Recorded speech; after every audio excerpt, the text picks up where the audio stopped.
Bonjour à tous, bienvenue sur ma vidéo Mélanie Medium.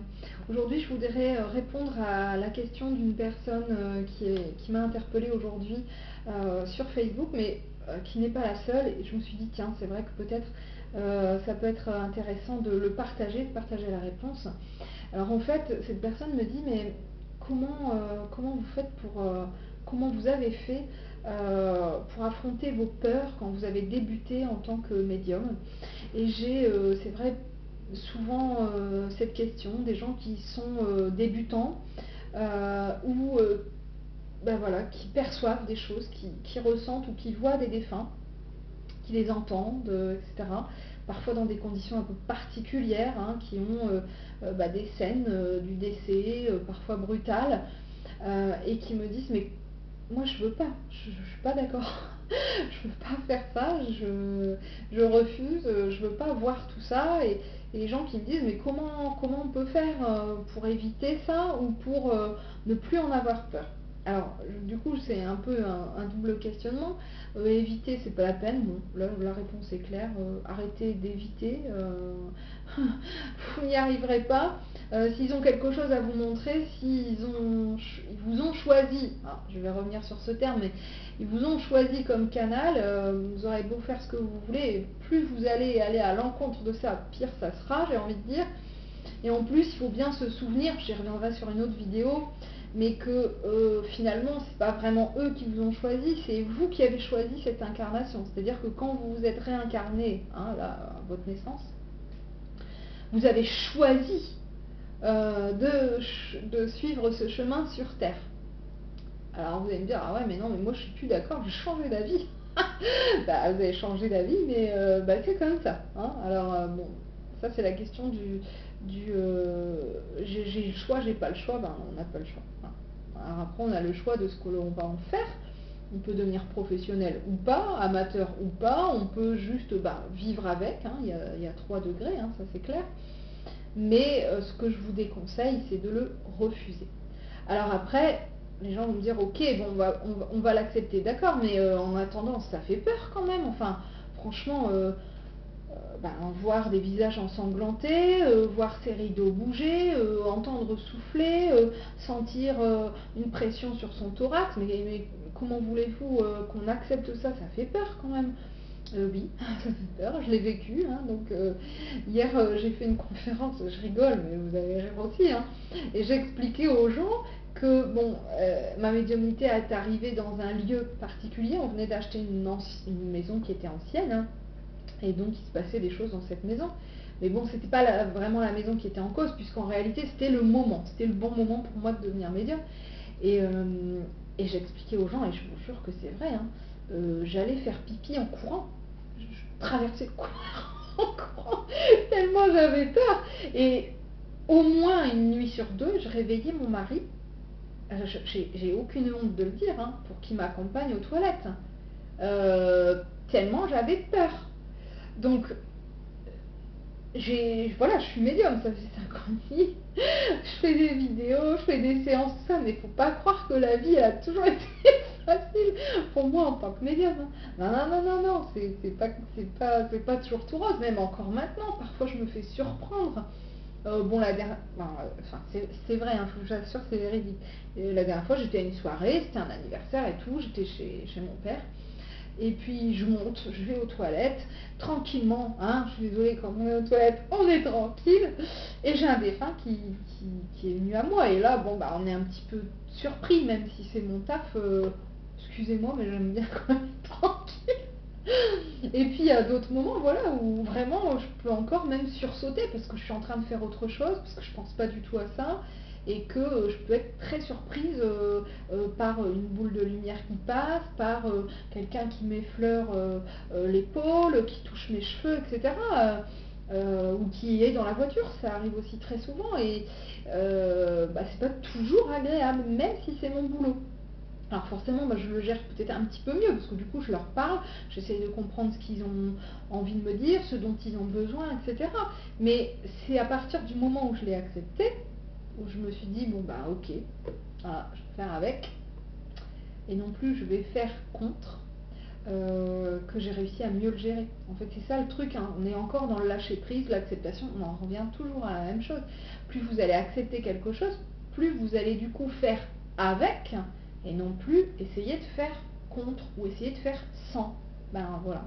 Donc après, c'est pas parce qu'on l'accepte qu'on va devenir médium et puis qu'on va faire des séances pour les gens. Non, pas forcément.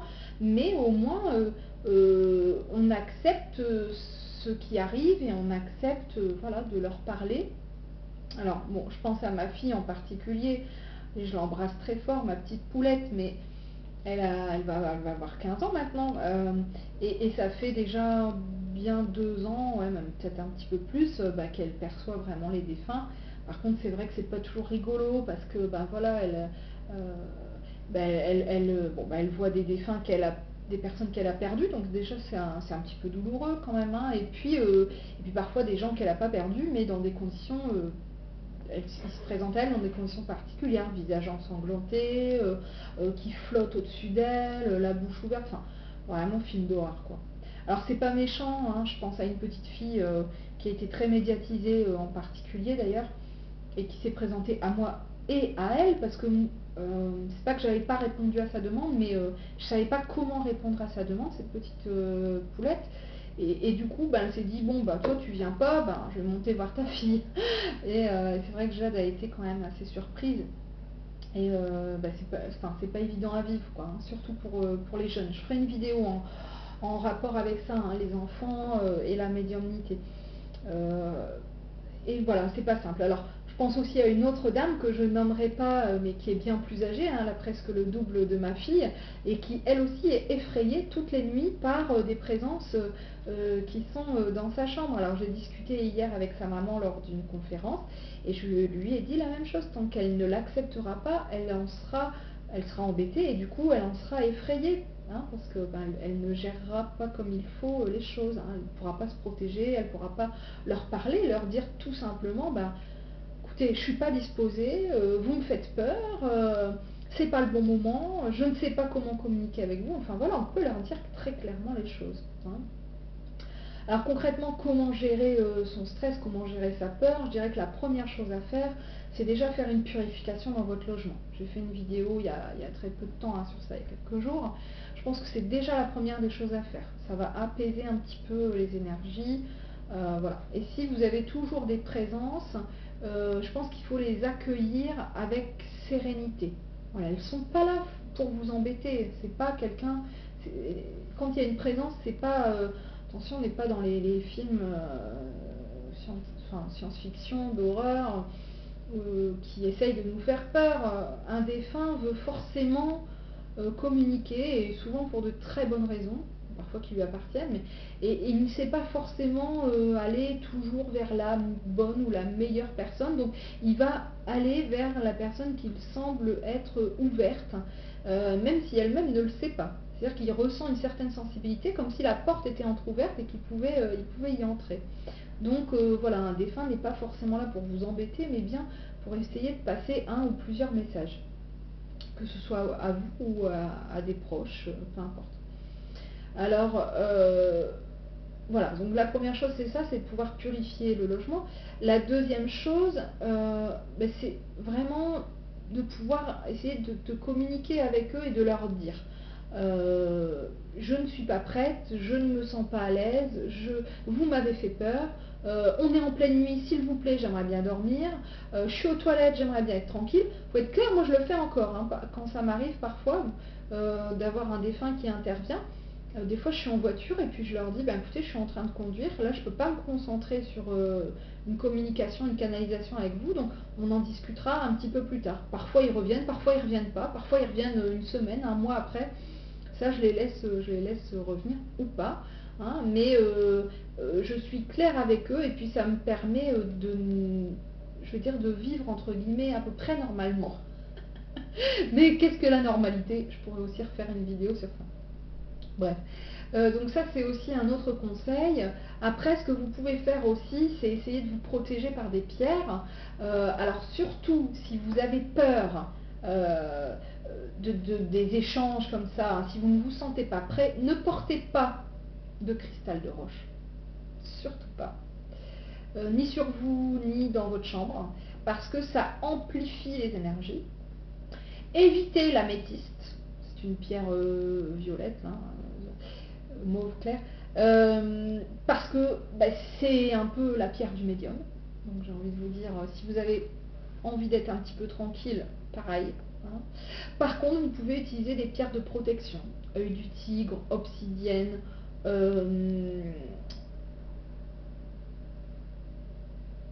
il m'en manque une pierre noire, enfin bref, je ne suis pas une pro de la lithothérapie, vous irez chercher, mais vous pouvez utiliser ça, tout ce qui est pierre de protection. La pierre de lune est pas mal si vous faites des cauchemars ou si vous êtes réveillé dans la nuit. Et après, ce qui est important aussi, là ça rejoint un peu la purification et les techniques de protection, c'est d'aérer souvent votre logement. Hein. Si ça vous prend souvent la nuit, il faut aérer très très souvent avant de dormir et quand vous vous êtes levé votre chambre à coucher. Bon, après, il peut y avoir plein de choses diverses et variées. Utiliser par exemple des huiles essentielles de camomille ou de lavande pour un petit peu voilà, vous déstresser. Il y a des gens qui vont utiliser un pendentif en forme de croix, un crucifix. Il y en a qui vont mettre du gros sel. Bon, tout ça, vous le retrouverez dans ma vidéo sur les techniques de protection et puis ma vidéo sur purification du logement. Ça sont deux vidéos que vous pouvez utiliser. Mais après, voilà, je vais dire comment ne pas avoir peur et comment j'ai géré mes peurs en les acceptant. C'est tout, avec le temps. Il faut aussi accepter l'idée qu'on n'est pas fou. Des fois, c'est un peu compliqué. Ça fait 5 ans et demi que je fais ça. Et là, il y a une petite dame qui est venue la semaine dernière, que j'apprécie beaucoup. Elle se reconnaîtra peut-être quand elle verra la vidéo. Et je lui ai confié quelque chose, vous voyez, je vais vous le confier aujourd'hui. Je lui ai dit, vous voyez, ça fait 5 ans et demi que je fais ça. Ça fait voilà, une année que j'ai vraiment... Je travaille vraiment de manière professionnelle. Avant, je faisais ça en plus de mon activité, mon autre activité professionnelle. Là, c'est vraiment à temps plein. Ben, je lui dis, voyez, malgré tout ça, malgré mes vidéos, malgré franchement les milliers de séances que j'ai fait depuis des années, parce que j'en ai fait. Hein. Les premières années, je faisais que ça à longueur de journée et de soirée, par écrit, par internet, etc. Donc, je pense qu'on est à plus de 1000, ça c'est clair. Ben, je lui dis, vous voyez, malgré tous les résultats, malgré des preuves irréfutables, j'arrive encore à douter. C'est fou, hein. Je me dis, c'est n'importe quoi, qu'est-ce qu'elle raconte. Et la dernière fois, vraiment, je vous assure que c'est vrai, hein, c'était la semaine précédente, donc il y a une dizaine de jours, le vendredi soir, je pleurais en me disant dans la douche, est-ce que je suis pas cinglée? Est-ce que je suis pas en train de devenir folle? Est-ce que j'invente pas tout ça? Puis après, bon, je me suis dit, bah non, n'importe quoi. Enfin, il y a des choses, je peux pas les inventer. Il y a des choses où certaines personnes me critiquent en me disant, bah oui, c'est facile, c'est de la lecture froide, c'est du charlatanisme. Bon, j'accepte les critiques, chacun a sa façon de penser. Je suis pas là pour convaincre les gens, je suis juste là pour transmettre. Mais il y a des choses, même moi, ça me surprend moi-même. Je me dis, waouh, comment j'ai pu sortir ça, des détails, je peux pas connaître, parce que je connais pas les gens, donc je peux pas les connaître. Et du coup, puis des fois, des détails que les gens eux-mêmes ne connaissent pas, et en vérifiant dans la famille, ils me disent, ah oui, en fait, c'était vrai. Donc voilà, c'est pas possible que ce soit ni de la télépathie, ni de la lecture froide. Mais voyez, moi aussi, j'ai toujours ces doutes, et puis je pense que c'est une certaine forme d'humilité que de rester toujours un peu en retrait pour pas devenir cinglé, et puis pour pas raconter n'importe quoi surtout. Hein, pas se croire trop en confiance, je sais, oui, je vous assure que non. Enfin, le jour où je deviendrai comme ça, il faudra m'arrêter. Hein. Mais voilà, donc je pense que aussi accepter ce qu'on est, et ce qu'on fait, et ce qu'on entend, ce qu'on voit, ce qu'on ressent, c'est aussi aider à gérer ses peurs. Hein, et du coup, bon, je pense qu'après, on peut aussi recevoir des petits signes si on y est un petit peu attentif, et puis ça aide à prendre confiance. Je pense aux petites plumes, bien souvent, quand j'avais des craintes diverses et variées, où je trouvais une plume un petit peu fortuitement, vraiment à un endroit où il ne devait pas se trouver une plume. Et ça aussi, des petits cœurs, des choses comme ça rassure, quoi. On se dit qu'on est quand même protégé. Alors après, bon bah voilà, Je ne sais pas si j'ai vraiment répondu à cette question. Je pense quand même que cette vidéo, à mon avis, va aider plus d'un débutant ou plus d'une personne un petit peu en retrait par rapport à ses capacités et qui en a peur. Je l'espère en tout cas. Et je dirais que la meilleure des solutions pour ne pas avoir peur, c'est d'en parler. N'en parlez pas forcément tout autour de vous, mais essayez de trouver des personnes qui soient assez ouvertes pour vous écouter, pour prendre le temps avec vous de faire la part des choses. Et puis n'hésitez pas à aller voir un professionnel qui va vous coacher, qui va vous donner des conseils, qui va vous guider. Même si ça n'est pas pour devenir, je le répète, médium à temps plein ou même à temps partiel, professionnellement ou amateur, mais ne serait-ce que pour gérer.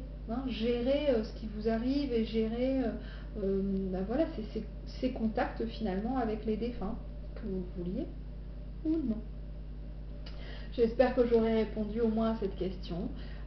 N'hésitez pas à me poser encore d'autres questions pour pouvoir proposer des thématiques. Alors je ne vous cache pas que j'ai une liste de thématiques assez longue. J'essaye de les traiter dès que je peux et puis c'est surtout à l'intuition, vous voyez, au ressenti. Dès que je le sens, hop, allez, je vais faire cette vidéo-là aujourd'hui. Faut que je sois en forme, faut que je sois motivée, faut que j'aie le temps. Donc voilà, j'essaie de répondre au mieux à vos questions, donc n'hésitez pas à me les transmettre.